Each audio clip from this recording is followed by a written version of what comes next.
इस चेहरे को ध्यानपूर्वक देखिए। इस चेहरे को आखिर कौन नहीं जानता। देश के कोने कोने में इस चेहरे की पहचान है। पाकिस्तान से आई सीमा हैदर मामले में नया मोड़ आया। देश के लिए क्या खतरा हो सकती है सीमा हैदर? इस वीडियो को, इस खबर को साथ के साथ शेयर जरूर करें। सुने, मोमिन मलिक द्वारा एक प्रेस वार्ता की गई और वकील ने क्या कुछ कहा, इस विषय पर आइए आपको सुनवाते हैं। जैसा कि पूरे देश को इस बात का पता चला है कि जो मेरे से इसका एक इलीगल फ्रेंड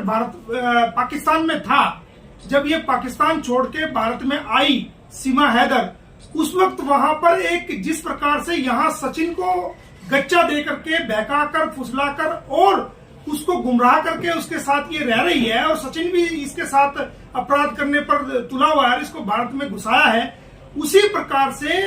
एक व्यक्ति जो पाकिस्तानी व्यक्ति है, वो व्यक्ति वहां पर अच्छी जगह नौकरी करता है, इसके साथ इलीगल रूप से वो वहां पर रह रहा था और रात दिन इसके साथ वहां पर वो रहता था।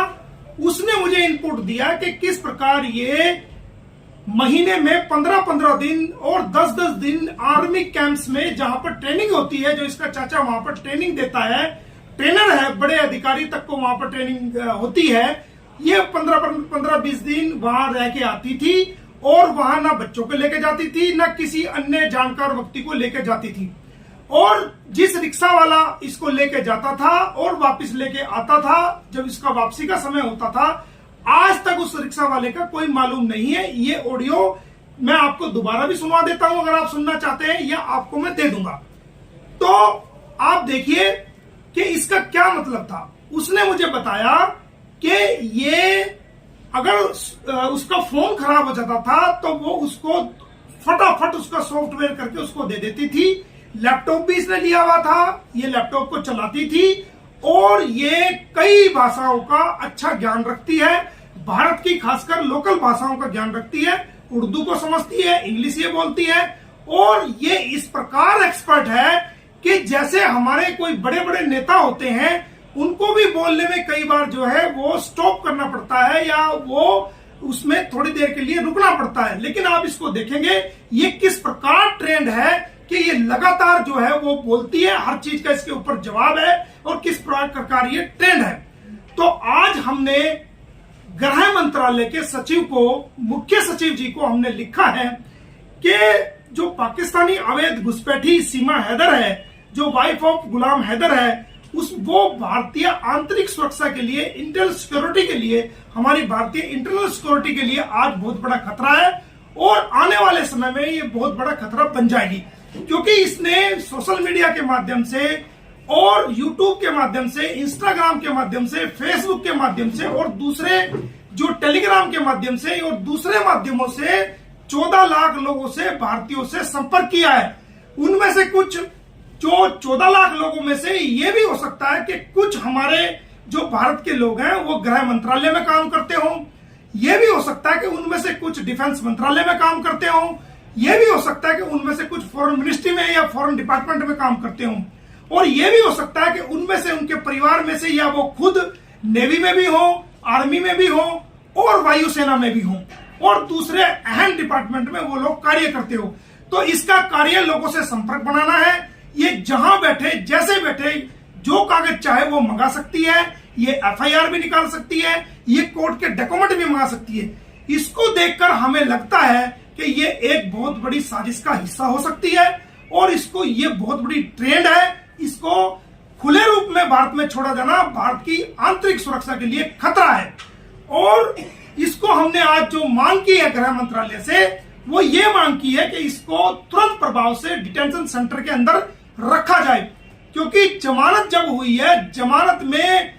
1.5 अरब भारतीयों में से 1 अरब 50 करोड़ भारतीयों में से किसी भी व्यक्ति ने कोर्ट में ये अंडरटेकिंग नहीं दी है कि सीमा को हम शेल्टर प्रोवाइड कराएंगे, उसकी अच्छाई बुराई का हम जिम्मेदार होंगे, या उसको घर, उसको छत हम प्रोवाइड कराएंगे, या उसके खाने पीने का इंतजाम हम करेंगे। जबकि ये फॉरेन पॉलिसी के अंदर, भारतीय फॉरेन पॉलिसी के अंदर ये कानून है, पाकिस्तान के मामलों में जो भी पाकिस्तानी भारत में वीजा लेके भी कोई आएगा तो जिसके यहां वो आएगा तो वो एफिडेविट के रूप में भारत सरकार को, और जो एफआरओ है जब फॉरेन रजिस्ट्रेशन ऑफिस होता है डीसीपी ऑफिस में, वहां पर एक अंडरटेकिंग देगा एफिडेविट के रूप में कि इसका जिम्मेदार मैं रहूंगा, ये किसी प्रकार का क्राइम नहीं करेगा। लेकिन सीमा हैदर के मामले में किसी ने कोई अंडरटेकिंग आज तक नहीं दी कि ये शेल्टर हम देंगे, ये हमारे घर में रहेगी। केवल इसकी खुद की अंडरटेकिंग है कि मैं नेत्रपाल के यहां रह रही हूं। किसी व्यक्ति के, पाकिस्तानी व्यक्ति के ये कह देने से कि मैं यहां रह रही हूं, वो अंडरटेकिंग को नहीं माना जाएगा जब तक कि उस घर का मालिक खुद लिख के ना दे। तो ये बहुत बड़ा खतरा हो गई है।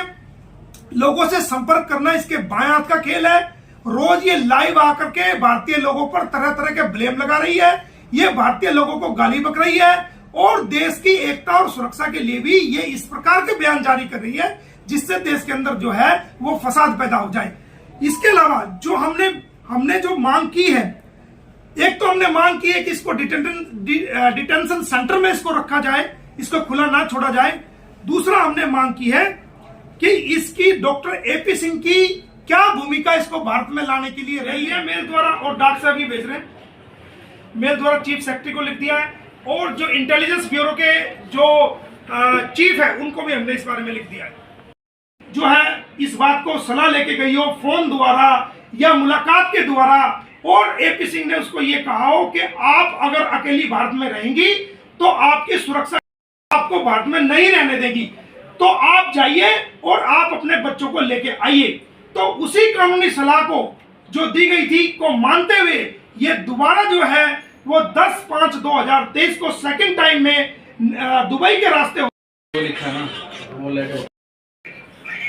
ठीक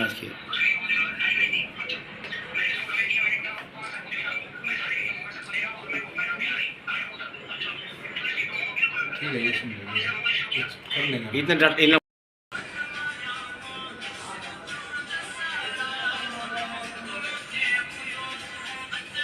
ये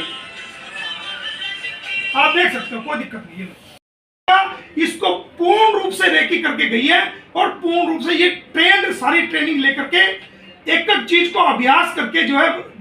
7 दिन के अंदर इसने किया है। और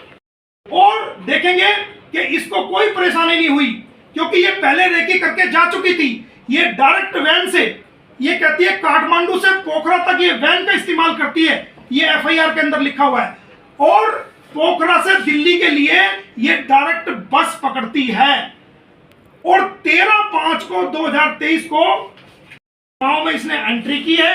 भारत की सीमाओं में ये घुसी है, और सचिन इसको लेके आया है,